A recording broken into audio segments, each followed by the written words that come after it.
Well, hello, my sweet titillations. How we doing? Welcome to the Tits and Tea podcast. It's me, the one and only Mama Tits, and right next to me is James with the J. How we doing, James? Hey, girl, I'm doing pretty good. It's been a crazy week, but all in all, hanging in. How you doing, Bish? I'm doing really good. This week is productive. Things are great, and I'm excited. I'm super Love excited. I'm super excited for today's episode. We have an icon Diva. joining us today. It's going to be amazing. This diva, I have to say, this diva is one of the reasons why I do drag. Not the reason I do drag, but one of the reasons, because I have watched her career ever since I was a wee little grasshopper. I actually met her back in New York City back in the 90s. Like I was her waiter, all kinds of things. But she's been performing for 35 years, known for her razor sharp parodies and biting comedy. She was an actual writer for Joan Rivers, plus contributed to Ross Matthews and other projects. Meaning her insult comic credentials are literally professional gold and not just a persona. She's appeared in Flawless aside Robert De Niro, cult classic Woodstock, the movie.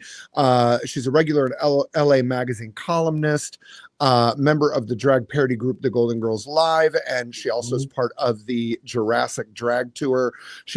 She's had her own out TV series, Dr. Jackie, the unlicensed psychotherapist, with guests like Margaret Cho, Elvira, Bianca Del Rio, Trixie Mattel, just to name a few. And she's a self-described vegan drag queen, atheist, liberal. She lives in California, and let's bring her to the stage, the one, the only Jacqueline Beat. Hello, Jackie. Hi. Welcome. How are we? I had to have Angelo on my lap for the introduction. Cutie. I love it. He is a cutie. How's everybody doing? I've been doing drag for 37 years. You may have read an old. I apologize. 37. Get it right. Since 1989. Oh my goodness. Wow. That's a long, long time. My goodness. It is. Oh God, is the dog going to start barking? It never fails. It never fails. Really quickly though, I just need to double check because I'm hearing weird audio from everybody. Is anybody hearing weird audio from me? No? Then I'm just going to ignore it. It's in my headphones. I'm not worried about it. Yeah. So welcome, Jackie. Welcome. Thanks for being here. What's going on with you? What's new with you? What's happening? Well, first of all, I want to explain to the viewers that I didn't do makeup because about 2 months ago, I was doing my makeup and I was doing the waterline of my eye, where you kind of, and the wooden part of a pencil scraped against my lower eyelid. And like I said, I think that was about 2 months ago. And I kept thinking it's going to get better. It's going to get better. And it never did. So Workers' comp. Yes, oh my goodness, so that's why I'm not wearing makeup, not because I'm a lazy bitch. Oh, I think maybe there's a little bit of that. No, I'm joking. I'm totally joking. You've seen my show where I kick off my Comfort Plus heels at a girl. I love it though. And the thing is I've been following your career for such a long time. When I was a wee little homosexual, one of the very first drag movies I ever saw was, of course, Wigstock. And you were very prominently featured in that film. And, alongside one of your good gal pals, Alexis Arquette. And there was such queer history happening. Did you have any idea what that would become? Well, it was pretty obvious that there was a bunch of amazing people in the movie. And it was also obvious that this festival was, a revolutionary, pop culture, juggernaut. But you never know. My favorite movie is Carrie. And years ago, I worked at American Rag here in Los Angeles. It was part thrift store, part kind of high-end, clothing store. And a lot of people in the business would come in, a lot of people in costuming. And this woman was buying like 18 of the same shirt. And I was like, oh, is this for a movie or a TV show? And she's like, yeah, I'm a costumer. And I'm like, how did you get into that? And she's like, my mother did costumes for Carrie. Oh wow. I literally lost my shit. I was like, Yeah. this is going to get to your point. Rosanna Norton was the costumer for Carrie. She just died this past year, but I was like, is there anything? Is there a button? Is there a swatch of fabric? Is there anything? And she's like, there is literally nothing. They thought this movie was going to be nothing. Everything was, covered in fake blood and soaking wet. And, so they just threw it all in a dumpster. That dress should be in the Smithsonian. Yes. So you never know what you're working on. Yeah. Well, so no, we didn't think it was going to be a big deal, but we just recently screened it. It must have been 96. So what is that? The 30th anniversary? Something like that. Yeah, 96 will be the 30th anniversary. Here in LA at Zebulon, and the director, Barry Shills, came, and Candace Kane came. And I have to say, it was a little depressing, and let me explain why. Everyone was talking about, gay rights and the popularity of drag and just how everything's moving in the right direction and isn't America great? And look at all these people and, the crowd is mixed and it was just so much hope. And, 30 years later, instead of things being better, they're fucking worse. Am I allowed to say the F word? No, you can say whatever you want, girl. Go ahead. They're fucking worse, you motherfucker. Yeah. Right. Anyway, so I'm curious. Both of you have been working for long enough now. How much of quote unquote success is luck, or how much of a hit is luck? Because I remember watching Woodstock, in middle school, it would have been late high school if it was 96. And it was one of the first times I've ever been exposed to drag like that.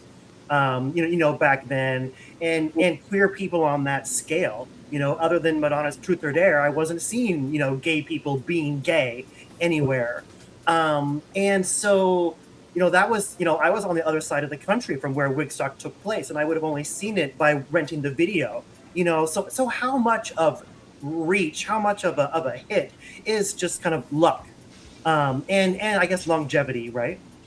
Well, first of all, the business has changed so much. When I was doing drag, there were 7 of us. I say that people think I'm joking, but there was Bunny, me, Sherry, Varla Jean Merman, Coco Peru. There was 7 of us. So if there was a movie or a TV show, it was going to be one of us. If they wanted if they wanted a drag queen at Pride, if they wanted somebody to go to Europe, it was one of us. Not, now there's literally tens of thousands. So first of all, the business has changed. Yeah. Second of all, I always tell people in my 20s, I literally said yes to everything. I did shows for dinner.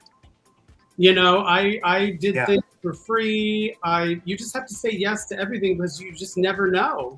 But what do you think? What do you think about the kids these days that are running around and they see this world of Drag Race and all this, and they see the world of drag that you and the other 7 founding mothers of drag all kind of paved the way, and they're running out. One of the things that I found really frustrating is when I did the same. I started, we drink tickets, you do for free. You go to an envelope opening, you just be out in drag because you wanted to be in drag, and you do it all, and you be there and be seen. But now these younger kids are coming out and going, well, you need to pay me this, and I deserve this. And it's but wait, do you? Who are you? Well, listen, you cannot argue that if you were on that TV show, and even if your idea of a show is lip syncing 2 numbers, you know what I mean? I've gone to places after Drag Race, and it's I can do a 90-minute show of all singing and comedy and crowd all work. Original and Right, and they're wait a minute, I'm used to a queen. I have to beg them to do 2 numbers. They want to do 1 number. So, it's just, it really has changed. But like you said, if they can pack the house because people have seen them on TV. No, but I'm not talking about Drag Race girls. I'm talking about the new generation of girls that are coming up that haven't been on the show, that are just walking. But that's based on that. Yes. Oh, Their well, okay. attitude is, Yes. you know, I think it's and here's also another social thing I've media. the other thing I've noticed is the most talented people I've ever met in my life. And I mean, we're talking Varla Jean Merman, you know what I mean? Like, we're Yeah. talking like truly like supremely talented people. Coco, people who write their own material, people who Dina. Dina. Dina, Martina, people who can sing. I mean, Yeah. just amazing people. They are the most professional people. They are nice to everyone. Mhm. I mean, you know, Bianca Del Rio is, you know, not to ruin her street cred, she's the nicest person you'll ever meet. Correct. And so sometimes if you're on that TV show and you have imposter syndrome and you realize you're really not that good and you can barely put a sentence together, thank God for that. They all Venmo me to write stuff with them. But the point is, here's what they do. They're like, oh, this is how a star acts. I need to be demanding. I need to be rude. I need to think I'm hot shit. And it's like, no, a star is somebody who actually is talented, confident. So do you know what I mean? That's their shortcut. Well, and most stars also treat the team with the utmost respect because they realize that they can't do it alone. Correct. And if you're going to walk into a show and you're going to walk in, whether you're Madonna, I mean, okay, I'll give it to Madonna. She can be a princess. But whether you're RuPaul or you're the newest drag queen in the world, you're walking into the backstage. There's a level of decorum, a level of respect, a level of professionality that is expected in the world. And it's true that it's become a very interesting dynamic, a new style of expectations. Well, there's a famous phrase in billiards: if you can't hit well, hit hard. It's like some of these queens have no skill. I mean, they may be able to paint, they may look amazing. Listen, a big part of Drag Race now is look. Are you good looking out of drag so the 14-year-old girls watching fall in love with you? Yeah. Gross. Yeah. Being a drag queen. Gross. It's their audience. I wasn't that cute as a boy, maybe. You know, that's why I started doing drag. And I loved women singers and actresses and old dialogue. And now it's like they don't know shit. And it's There's not no character study. This is not bitterness. This is facts. Well, you did invent it, so we get it. I feel like they just think this is how a star acts, and I'm going to take this shortcut and fool everybody into thinking that I have self-confidence, and it lasts about 5 minutes. And listen, if you're getting on a stage and you're going to sing live, which not all of them do, but I sing live, and I am, you know, older than dirt and not that manly, but I'm certainly not, you know, feminine. Honey, be nice to the person in charge of the sound and the fucking lighting. Absolutely. And the bitch paying you. Yeah. What do you First of all, just be not, I'm nice to everyone, and I know you're gonna people are gonna laugh. I've talked about this with Mario and Muffy and my friends. We go through life like, if I go to a Starbucks and somebody's making my coffee, you're standing 2 feet away from another human being. I don't need their life story, but like, be friendly. I've never passed a person on the street who's walking a dog, they have a baby, they're wearing a t-shirt, like comment, say hello, make eye contact. That's the way I go through life. It's so crazy. It's here in Mexico, in Latin America, it's very normal to, when you pass somebody on the street, buenas tardes, buenos dias, you don't know these people. Or, for example, I was walking to go take Ziggy to the vet to get groomed earlier today.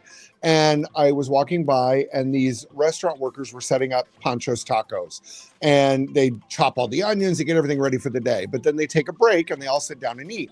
It's very much a part of Latin American culture that even if you don't know somebody, if they are sitting there eating, you say buen provecho. You offer those salute. You take a moment out of your day to be human. And I have to say that's one of the biggest blessings. Once I left the United States and started living in Latin America, specifically in Mexico, like the time that people take for the politeness and the interaction and the courtesies, it makes your day go different when people. Absolutely. It's also how I've met so many of my best friends. They're sitting at a table in a restaurant and we make eye contact, and then I make a little joke, or we just talk. I talk to strangers, and you can pick up on if they don't want to, but if they're your kind of person, oh yeah, it's just like I said, and not to get, I said we were going to talk about like me being a vegan. I'm a fat vegan, and that takes work. Atta girl, dedication. But I've noticed, and this is going to sound, I don't know, judgmental, lofty, but like vegans are really open, and vegan, like you go to a vegan restaurant and whoever's, I'll be like, is this your first time? And I'm like, yes. And I'm like, I eat here all the time. You need to try this and this. And just people are friendly. It's because the rest of the world hates all of you because you guys make us hate you. So then when you find each other, you guys are all like, oh, you're so nice. We're also vegans. Or it could be people who don't want to kill animals are just nicer. It's 2 + 2 = 4. No, I get it. I don't want to kill animals, but I just love my burger so much. I really do. In the little promo that you posted, it was like that I'm going to spill the scalding hot tea. Uh-huh. I have room temperature electrolyte. Atta girl. She is hydrating. She is a woman of a certain age, and she is hydrating. Which in Puerto Vallarta is such a thing. But I got these at Grocery Outlet.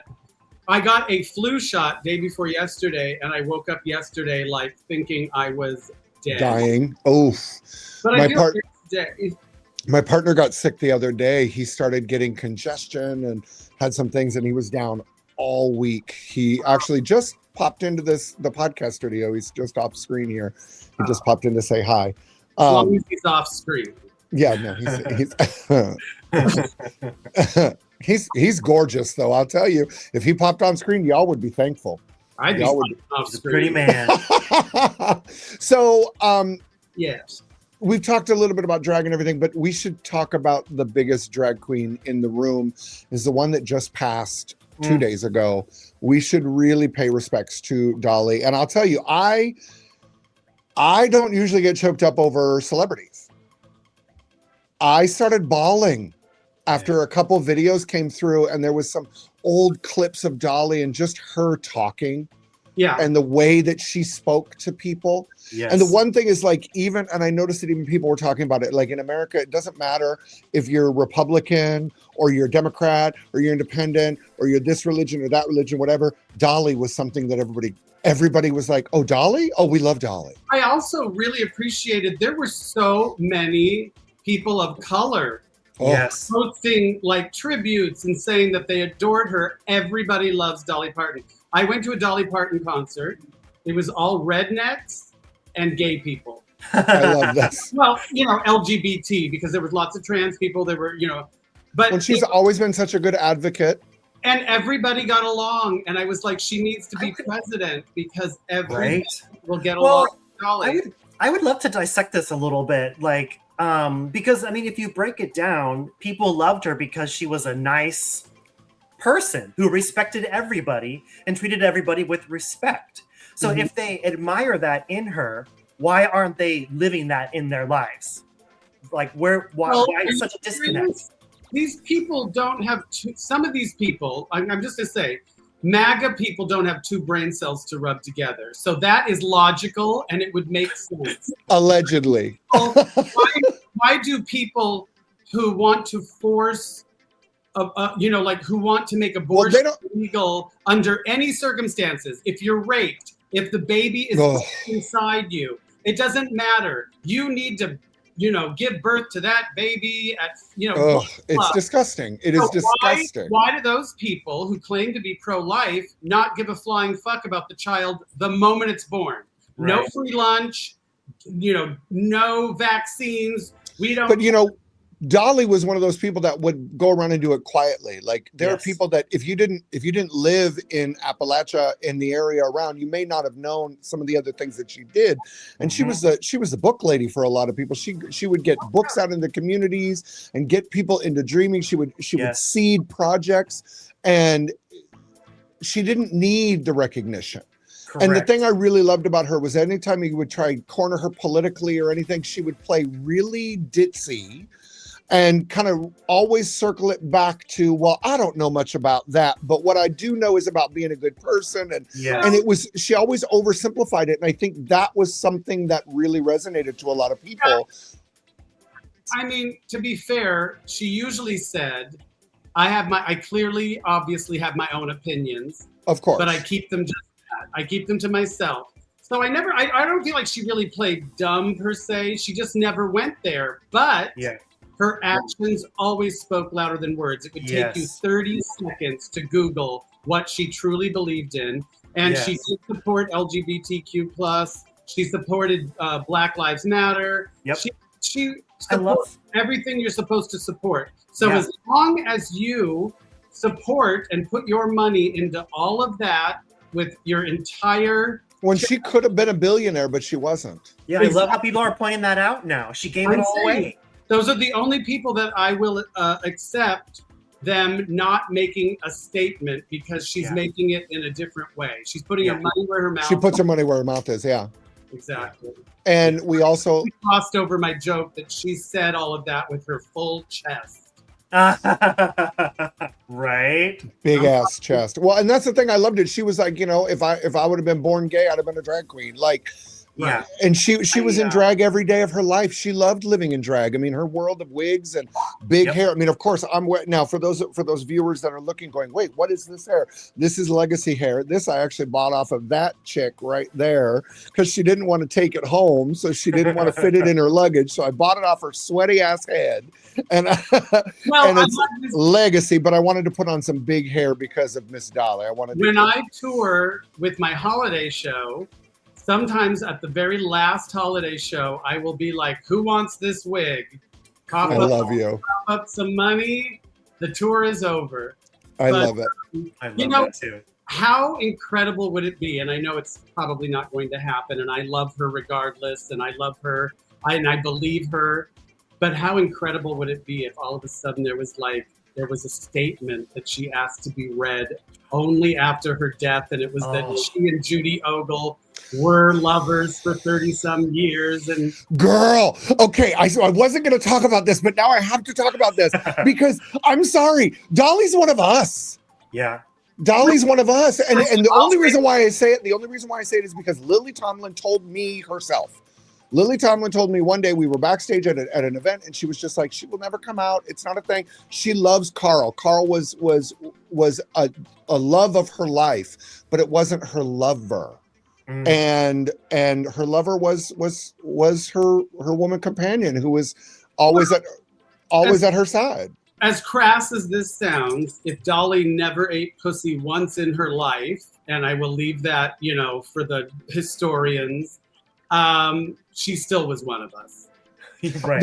That part. And I truly do believe, and I'm not here to try to out anybody or anything or do anything like that, because I don't want to soil. Well, we've all heard the stories. But we all know these stories. We've all heard it. I heard it from the stories about the sleeve tattoos. Yes. Oh, Lily confirmed all of that too. I want to say crew cut or butch, under those wigs was really that one. Dolly would say in interviews that she did have her hair, her length, would go down to her shoulders, but I don't know if that was real or not, because you never really saw it. Miley would know. Maybe. Yeah. Miley would know. It's hard not to feel like some extra goodness or a little bit of light in the world has been lost, with this one, this is a whole star just went out, one of the brightest stars in the sky just went dark. And I don't know, it feels with that, and then following with Tim Curry, and then there's been a slew of different people that have gone, some really good people that have gone, and it's like, do y'all know something we don't know? People died. They were I know it. But between Dolly, who was essentially a drag queen and the nicest person, and had to play dumb, but was one of the smartest people, caring, giving, altruistic, generous, just all of it. But a ball buster as well. Saying to Elvis, because she knew that was a ripoff. Why would I give away half of my publishing? Yep. No. I love that story. I love that she was like, no. So between that and Tim Curry. Those are literally like mom and dad of Let Your Freak Flag Fly. Yes. And Was Tim Curry one of us? yes. For sure. Yes. No, I don't think he was ever publicly out, was he? I Did he- mean, listen, it's 99.9%. Correct. I would love to say that. I mean, come on, how'd you do? Right. You know, Here's he the did that. problem. He really felt okay. Now Mario and I talk about this all the time. Him playing Frankenfurter is one of the best performances Yes. in the history Correct. of Broadway and movies. Yes. It is incredible because yes, you could find somebody who may be better looking in a classic sense. Hmm. Nobody could ever do Frankenfurter like he did. He's so sexy. You can understand why everybody is falling under his spell. Yeah. Get it? It's like John Malkovich in Dangerous Liaisons. Are there It- better men? Yeah, he was so charismatic and the way he moved was sexy and beautiful. And he did such a great job that he was terrified of getting typecast, and he Yes. kind of was and almost was. Yeah. I mean, he played some, a lot of other iconic parts. Oh my God, he was in everything. Legend. It. Not just talking about the movies though. His voice acting career is Oh, yeah. extensive. Oh, That man's voice is everywhere. Yep. yeah. You know, and both of them. Tim Curry, I'm not so emotionally attached to because you can still see all of the stuff. And I don't know, I never felt like but something about Dolly, when we lost Dolly and watching those sweet videos, it just really gutted me. It gutted me. I totally agree, but there's also a part of me that is like, Tim Curry, how many lives did the Rocky Horror Picture Show not Yes. only change, but literally save? Yeah. I mean, the message Midnight showing. yeah. don't dream it, be it. Be it. Yeah. Like, and not Well, and did you hear that James was telling me earlier, James, what did you say that Tim Curry's team did? Oh yeah. It came out that he actually died the same day as Dolly, but his team waited to make the announcement until the day after, out of just respect. And I thought think that was that's sweet. incredibly sweet, and it says a lot about him and his legacy as a person, just a person. That his team would follow that same type of legacy. That shows that, yeah. I don't know, just we lost two beautiful, beautiful creatures, two beautiful angels. But now the great thing is that both of them are omnipotent. They are everywhere at all times. Yep. And we can call upon the great powers of Dolly whenever we need to, whenever you need to squish that family conversation and turn it back into, some good old fashioned music and fun, just Yeah.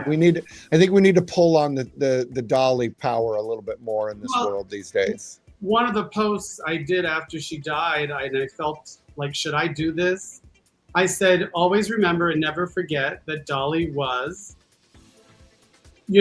pro-vaccine, pro-literacy, pro-LGBTQ+. Like, she was pro, equal rights. She was everything that people, listen, if you're going to be a Christian, be that kind of Christian. Yes. Yeah. Oh my goodness. Yes, Well, start living by their example. speaking of, that's a great way to segue into our hot topics today. Ooh, bring it on.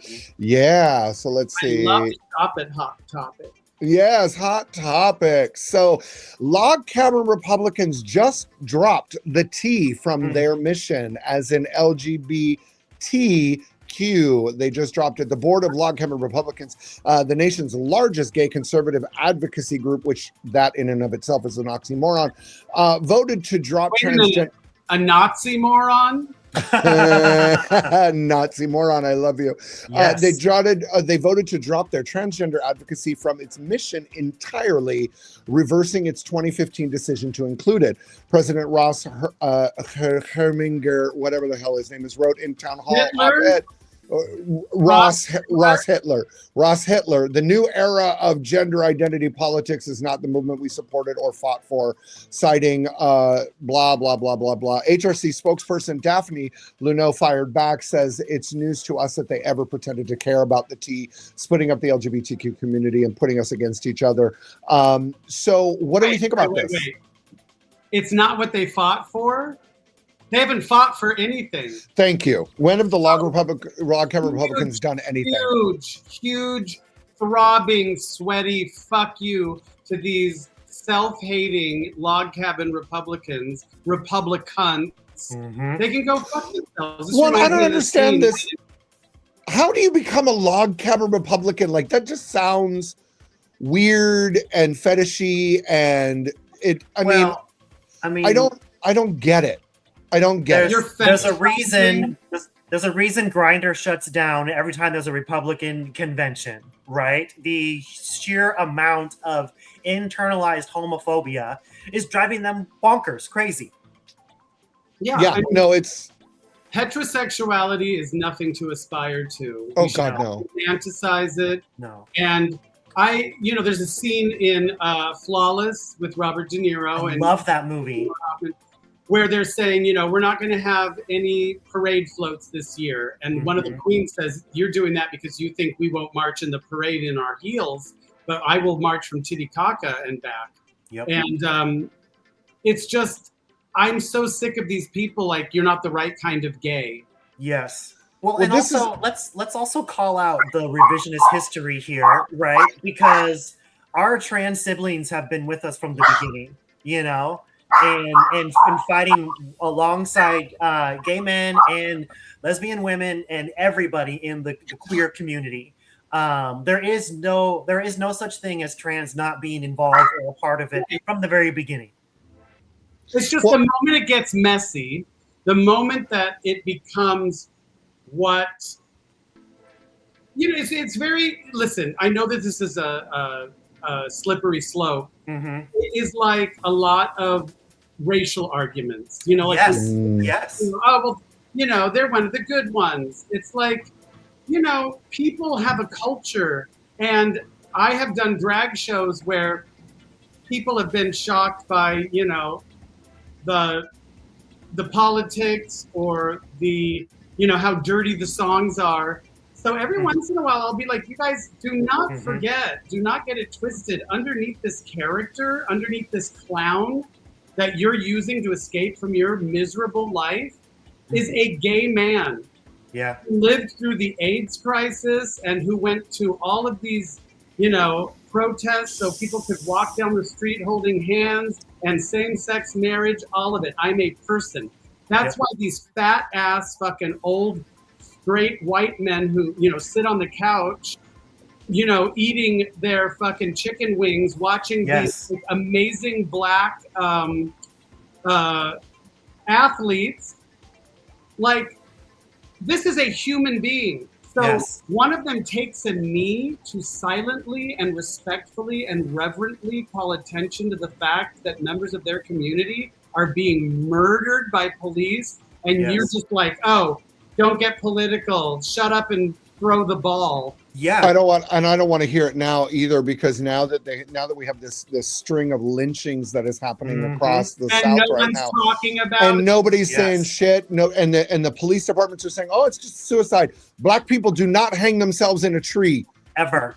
That's not happening. That doesn't happen. And I'm glad that this has come up, because let's talk about the racial aspect of this whole log cabin Republican, decision and turning on the trans community. Because, correct me if I'm wrong, but the log cabin Republicans are majority white gay men, correct? Correct. And all three of us are white gay men here, so let's own up and talk about, other white gay men, but the level of misogyny, amongst gay men, the level, and now the level of the racism, the fetishizing of different races.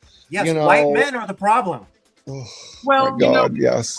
Mario and I have discussed this also, and we've come to the conclusion that homophobia is really just misogyny. Yes, I agree 100%. It's a fear of the feminine. Yeah, this country and this society, and right now especially MAGA and all that, they mock and demonize and make fun of empathy, kindness, caring. Giving a kid a school lunch is weakness. Yes. Like I don't understand what the end of all this. I mean, other than Margaret Atwood's, Handmaid's Tale. I mean, that's literally I think it's the a end game of reaction. all of this. Actually, I think it's a reaction. Think about how everyone's Wait a minute. talking I'm about so this sorry to pandemic of interrupt. loneliness, amongst men and whatnot. They're turning themselves into colder, harder people, by closing themselves off, by being antisocial, all of that. You talk about how straight men feel like they can't approach women anymore and women are rejecting them. It's because of you're being an asshole. You're being an asshole to everybody else. You're doing it to yourself. One of the most disturbing and like soul crushing things that I heard recently, not that recently, but is that cruelty is the point. Yeah. And when you hear that, how do you argue with that? It makes them feel strong. It really is You crazy. can't really argue with it. It's pure I evil do want then. to interrupt with one thing because I feel like we're probably getting really political and losing a few listeners. So I just want to yell these words: huge cock. Actually, we have the most listeners we've ever had. We've had like up to 6 or 7 live watchers this stream, the most ever. So we're good. Yeah, we don't really get a ton of people watching the live stream, but we do get people who download it afterwards, and we're going all over the world, and it's really cool. People really like it. Yeah. But this political shit, yeah, fucking big cock, big suck a dick for Jesus. Oh my goodness. You know what? Like, come on, trans babies for everyone. Like, no, and if you are one of those MAGA people or anything and you happen to cross this damn stream, baby, click off, go find somewhere else. This is not the place for you. This is not safe space. Or listen and learn something. Open your mind. We seldom learn, but I will say this. This is exactly what they want. They want to separate us. Yes. They want people of color to say, don't lump us in with the LGBTQ struggle. It's not the same thing. And in many ways it isn't. They want women to be against trans women and trans men. They want, do you know what I'm saying? And they want to just like, if we all just, everybody could be on the right side of history. And if we all came together and fought, there's a lot less of them than we think. A lot. Well, that's the thing is I don't seem to understand is like why the United States has not uprisen yet. This shit is out of control. The videos that I am seeing of them ripping people out of their cars, they're going after minors now. They're like, I don't care if you're a minor, we will still detain you, we will still pull you away. Why haven't the people, I mean, now I'm seeing because of the lynchings in the South, I'm seeing the Black Panthers start walking again. You're seeing people, or at least groups that are like the Black Panthers that are walking again and that are out there fully armed and walking the streets and doing the thing. And like, that's the type of motivation I need to be seeing. Well, yes. I mean, I can tell you with 4 words why maybe people aren't rising up. And that is Renee Good, Alex Preddy. It's like, you're literally off to the side just trying to record and get a record of something that is, but doesn't that, but how, so I think it's more than that. I think that's definitely a part of it, but there's a really interesting discourse going on, in the ether, that people are too comfortable to rise up and people are not willing to make the sacrifices required to actually rise up. Because rising up means you give away your iPhone, you give away your TV, you give away your daily Starbucks, you stop downloading the Harry Potter world because you don't want to be supporting that turf, Yes, and people aren't ready to accept the reality of what rising up looks like. It's and that's the thing is you look at what they rely on today. Look at Alex Preddy and look at Renee Good, but look at Martin Luther King.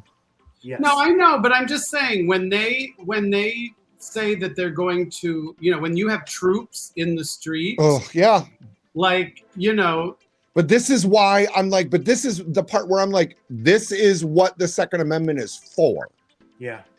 This is what the Second Amendment is for, is when you have a tyrannical government who is now breaking laws and burning the Constitution and doing whatever. This is when the people can bear arms and organize as a militia and be like, no, you're not doing this. Shutting down. I mean, our towns, they used to have sundown towns. Why can't we have like protection towns where it's like the town is like, no, you are not coming in here. I'm tired of watching these fucking police saying we're not going to be aiding ICE. We're not going to aid them at all. But they're standing the fuck there while they're breaking the law and violating our constitutional rights. Not doing anything is aiding them.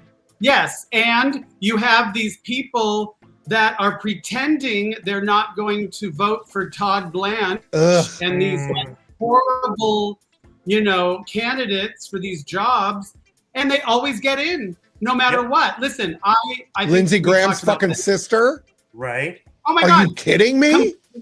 He doesn't have any qualifications, no experience, nothing. I only saw All a she clip had from is- the debate and I wanted to gouge my ears out. Well, and isn't it as The simple as reason they want her in there is because they can control her. She'll just Yeah. she'll just she's be a the- sycophant.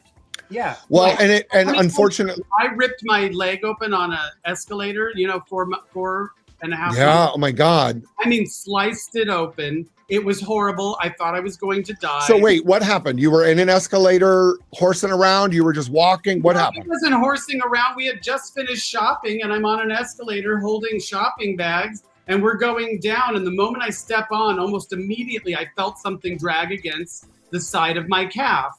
It didn't even hurt at first, and I looked down, and I was wearing shorts. I was a man that day, and but I looked down, and my leg was literally flapped open. I could see inside my leg, and blood was gushing everywhere.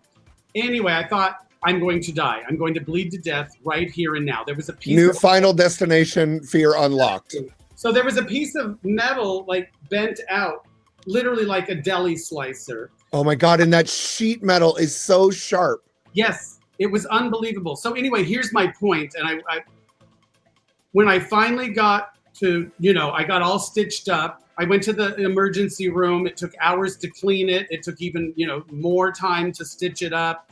I had like 16 internal stitches and 48 external stitches. It was crazy. Girl. It's been over 4.5 months. It is not even completely healed yet. So here's my point. Wow. The attorney was like, we filed all the paperwork and we haven't heard from them. They're completely ignoring us. And I'm like, is this normal? He's like, I'm going to be honest with you. Ever since Trump got in office, this is how people do things. Wow. The number one. Well, because he doesn't have to do it. He doesn't do it. Follow the rules. If you ignore things, you take no responsibility. You just, if he just ignores things. These courts say you cannot fill a plane with people, with immigrants, with no due process and no proof, and just send them And send them to random countries. right Yeah. in these horrible prisons. And he does it anyway. This one judge was like, land that plane, turn it around, and bring those people back. And what are they going to do? It's like when you have a teenage boy who 13 years old, 14 years old, he has a growth spurt, and you're like, you need to clean your room, or what? Right. Well, and yeah, but the or what is because he's got the entire Supreme Court, the entire judicial system, and the congressional branch all just wrapped around his fucking little diaper do, and it's disgusting. And let's talk about when you really step. Okay, Mario and I went to a No Kings rally, and my sign said, "I'm sorry your daddy didn't love you." And everybody wanted a picture of that sign because that's how I feel. I'm sorry your daddy didn't love you, and now the whole world is going to pay. But here's what I think is really important. These people are not happy. No. Like I know 10-year-olds who are like, you can't take it with you. Like money is not. What is he doing? He's miserable. His wife doesn't love him. Nobody likes him. He's shitting his pants. How much money do you need? How much gold do you need to super glue to the fucking walls in the Oval? Oh my God. Man is fucking miserable. They all are. Well, I don't know why we still have groups that are doing, I don't know why they're even doing shit for, I don't know. And yes, he is owned. He is owned by somebody. Israel is playing the game. Like And what Russia. I'm wondering is like, because we've all talked, I mean, I believe in the whole Nostradamus thing, and we've all been really fucked up. We thought it was Saddam Hussein. We thought it was going to be some other things. I think it's Bibi Netanyahu is that next Antichrist, because him and the way that they are running this, and this is nowhere at all in anything to be said to any Jewish people out there whatsoever. This has nothing. I want to make sure this is very clear. This is a separation between a government entity and a religion. I am not speaking of the religion. The government entity that calls itself the State of Israel is a terrorist in the world and is the difference between Palestine and Hamas. Correct. But we can say, and I will say this, I mean, I'm sorry, but religion is the biggest. I mean, how do you argue with people who think, the world is 3,000 years old, dinosaurs never existed? Yeah. Like they think there was really an ark. There was an ark with two animals of every. It's like. People. Yeah, it really shows you the effect of no education, or such a lousy education, right? All you have to do is know how many times the Bible has been rewritten by different kings to understand that it's a work of fiction. And it's always a political tool. It's always been scribed by human beings. It's never been a divine document that just appeared from God. It's people telling stories and doing things and manipulating the stories over the time. I mean, you look at 1942 and they tell you about that's when homosexuality appeared in the Bible for the first time.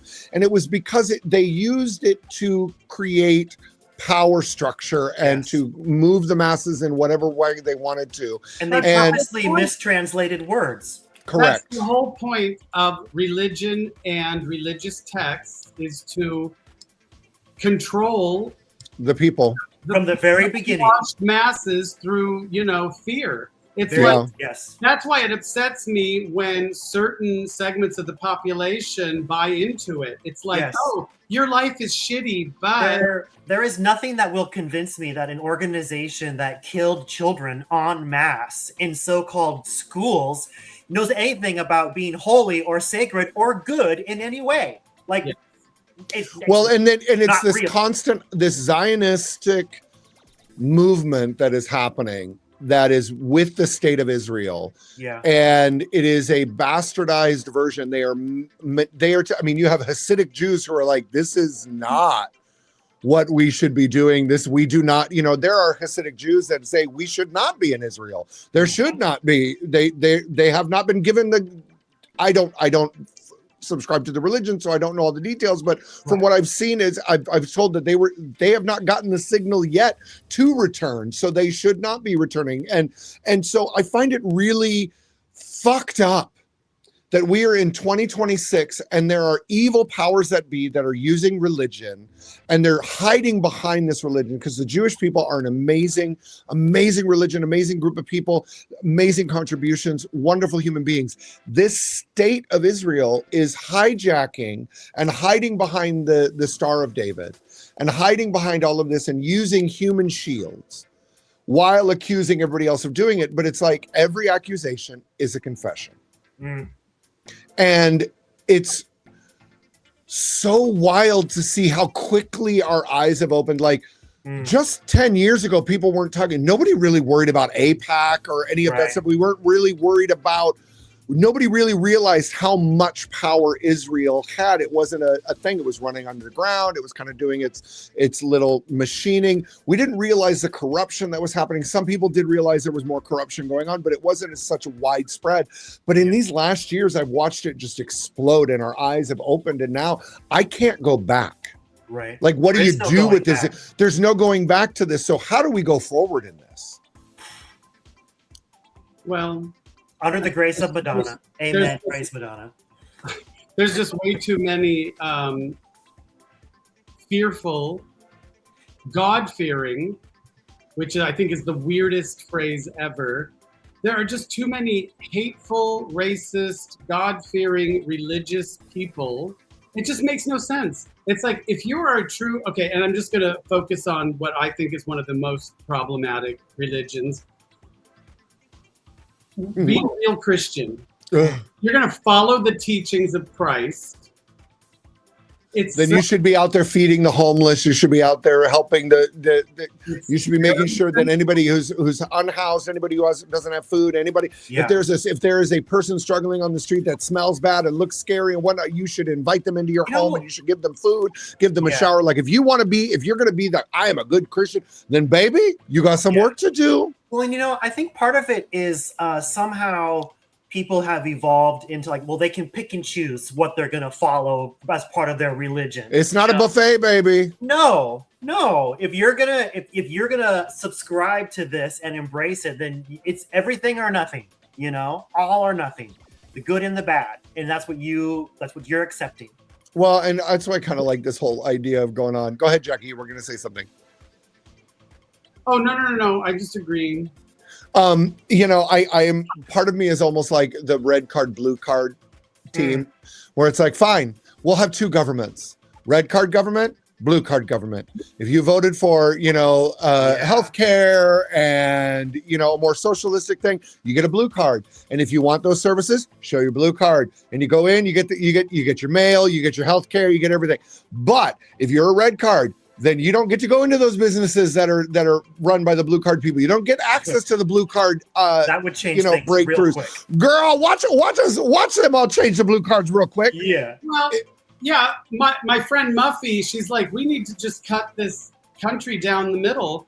And I said, here's the thing, they will still watch gay porn, trans porn, listen to hip hop music, watch all of the Netflix, Hulu, HBO Max, that all those horrible gays, those liberals, they hate California. Yeah. You know how much fucking money we send to those red states? Yeah. They survive off of it. I did this as a palate cleanser. Nice. Had a baby, the little baby. Well, how about we do this? Why don't we go ahead and move on over to... Let's see, the hot seat, Jackie. Let's go ahead and bring that out. I know, I didn't even tell you this was happening. So I have questions, Jacqueline, Miss Beat, if you will. And the first one is financial. John and dirty. Because you have told people on a podcast with your own mouth that you bought a house with $100,000 you had stuffed in a goddamn underwear drawer. Yes. And I need a timeline. I need to know how long that drawer was doing double duty as a bank. And I need to know if you were sleeping soundly the whole time. And if you ever woke up in a cold sweat trying to do the math. Well, okay. When I lived in, I lived in this little apartment in, not the best part of town here in Hollywood. And I had a lot of cash in the underwear drawer because back then that's what, we got paid in cash. And I just kept putting it in there and I had so much money and I did not file my taxes for years and years and years. And then somebody told me about a specific tax person, Daddy Don. He is a leather queen. And he worked specifically with people who make a lot of cash and make a lot of money under the table. Porn stars, drag queens, entertainers, all sorts of people. But, And how to do it right. Girl, I called him. And from the moment I hooked up with him, my life changed. He's like, put all of that money in the bank. My friend Nadia was like, aren't you like, what if the place burned down, you stupid bitch? Right. So I put all that money in the bank. The phone stopped ringing because he figured out my taxes. He filed all those It's so nice to sleep at night and not worry about that. So I am an adult now. Hello. Girl. I bought a house. I did a down payment on a house. It was in Highland Park, which became the number one housing market in the United States. I bought the house for super cheap and sold it for a lot. Nice. And then I bought a house here in Altadena, and it has doubled. Nice. Atta girl. I have a 401k, and I, you know, we need to get a hold of Daddy Don. God damn. So now I've got another thing. So then there's the gig, the clothing optional gay campground that you described on a record as a nightmare. I need you to set the scene because I performed in some questionable venues myself, but I've never had to ask myself mid-number, where exactly am I supposed to look? So well, that wasn't the worst part of it. Here's what happened. I landed in Atlanta. They picked me up in the, you know, the white van with no windows, you know, one of those. Oh God. Me for hours and hours and hours to this clothing optional gay campground in rural Georgia. And I got ready in, you know, this crappy little room, and I went to do my show, and I was so pleased to see that there were monitors, and we didn't do a sound check. Well, I get up there and I was, you know, talking, and then I say, hit it for my first song, and I couldn't hear the music at all. So I'm like, oh my gosh, you guys, I'm so sorry, but, you know, we didn't have a sound check. I'm sure that you're not, you know. Yeah.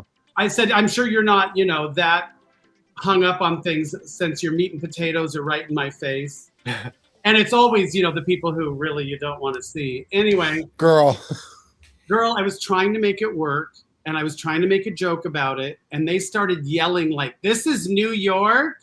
Unprofessional. Like, they just started heckling me. And I was like, you guys, I'm trying. You're naked? What?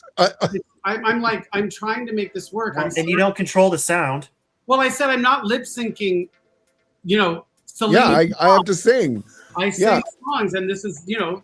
Wow. So I was like, you guys, why isn't anything coming out of the monitor? It's not hooked up. Can we hook it up? I don't know how to do it. Oh, God. The DJ was tweaking his balls off. Oh, God. So the audience literally turned on me, and I was like, it looks like I can't do the show. I'm sorry, you know. And I left, and then everyone was furious with me. They never gave me my pay. I had gotten, you know, a 50% deposit. We were on our way back to the airport, and I said, you know, I feel like we're both kind of like, you know, equally responsible. I was trying to, he pulled the van over, and he's like, if you say one more fucking word, I'm going to dump your ass out here in the middle of nowhere. And I could hear the, you know, banjos in Deliverance, and I was like, ding, ding, ding, ding, ding, ding, ding, ding. Get me to the Atlanta fucking airport and get me out of Oh my God. Yeah. So complete. Well, shit, I didn't mean to bring that up. My God. Trigger. Well, we've been talking about shitty gays all episode, so there you go. Well, you know what? You've made it through. You've made it through, Jackie. So go ahead and take a breath. Take a breath. But I'm going to go ahead and talk about Mama's Milk real quick because we are running to the end of the show, and I do want to talk about Little Mama's Milk. We just spent the hot seat talking with Jackie a little bit about her being a little bitter old bitch and some of the old stories. But I want to say something serious for a second. There's a whole generation of queens out there that built this art form in bars, in basements, with no cameras, sometimes with cameras, no Emmys, no fan edits, just a mic and pure fucking nerve. And Jackie is one of those fucking queens that has done that. And I think sometimes we get so excited about what's popular right now and we forget to make it possible for any of us to be popular at all. So tonight, my milk is just gratitude to the ones that did it first, with none of the glory and all of the fucking risk. Yeah. So let's leave it on that a little bit. Jackie, this has been incredible. Yeah, it went so fast. It went so fast. I am a rambler and a talker and a. Can I mention one thing? Please, because I know you've got something coming up very soon. Well, I honestly am so unprofessional that I don't even remember the actual date. But I am doing a show called Jurassic Drag for Palm Springs Pride. It is early November. You can just look up Jurassic Drag. And it is me, Sherry Vine, Coco Peru, and Varla Jean Merman. And our special guest host is the very young and vivacious Roz Hernandez. And yeah, it's just a bunch of old farts. It's going to be the most amazing show. The first show sold out, so we added a late show. Nice. Everyone needs to just Google it. Go see it. If you're in the Palm Springs area, go see this show. Yeah, it's the usually icons first that will be on weekend in stage. November. And the icons that will be on stage are going to be worth it. This is the best you're going to see. And you know what? They all might be dead next year. So, or at least retired. So, go out and see them. Jackie, I adore you to pieces. You'll have to come back for more. You did it, girl. You did it. Now go fix that eye and take care of that wig. I adore you so much. Thank you for the wig, Thanks, by the way. I love you. Good. Did somebody spruce it up? No, this is the same Billy Lamore wig. And no, it's girl, she sits on her head and in my drag room. So Love it. Okay. well, I love you so much. And thank you for being a part of this. We'll see you next time. Oh my God, what a wonderful show. That was fun. I'm so excited. I'm so wonderful. Thank you, everybody, for listening and being a part of this, the Tits and Tea podcast. This was episode 7 with the one and only Jackie Beat. I'm so excited. We're going to go ahead and get this all uploaded onto all the things, so you'll be able to download it immediately. Yep. Within the next couple hours from all the places that we stream. But thank you all for being here. Remember, we go live every Thursday at 7 p.m. Pacific, 9 p.m. Eastern, right here for the Tits and Tea podcast. That's James with the J. Hey. And I'm Mama Tits, and we will see you next time. Thanks, everybody. We'll talk to you later. Bye-bye.